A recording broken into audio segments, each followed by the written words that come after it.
Halo, kami dari Masyarakat Investor Independen Indonesia. Belakangan ini, pasar modal Indonesia menghadapi tekanan yang cukup signifikan. Otoritas Jasa Keuangan menyebut arus dana keluar ini dipicu oleh dinamika global dan proses rebalancing indeks dunia, bukan semata karena kelemahan domestik. Di balik arus keluar ini, faktor global memainkan peran dominan. Kebijakan suku bunga tinggi Amerika Serikat membuat investor lebih memilih aset berbasis dolar yang dianggap lebih aman. Ketidakpastian geopolitik, mulai dari konflik di Timur Tengah hingga gangguan jalur perdagangan internasional, menambah kekhawatiran terhadap risiko global. Fenomena ini bukan hanya terjadi di Indonesia. India, Brasil, Vietnam, hingga Turki juga terdampak oleh tekanan global. Namun Indonesia terlihat lebih tertekan karena persepsi investor terhadap fundamental ekonomi memburuk, defisit fiskal yang melebar, pelemahan nilai tukar rupiah, serta ketergantungan tinggi pada ekspor komoditas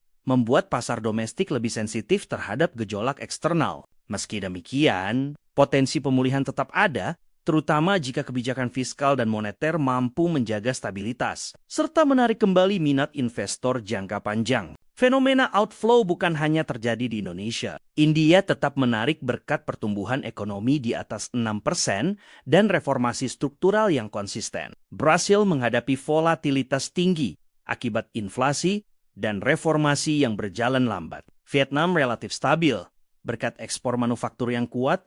Indonesia berada di tengah-tengah, lebih rapuh dibanding India, namun tidak separah Turki.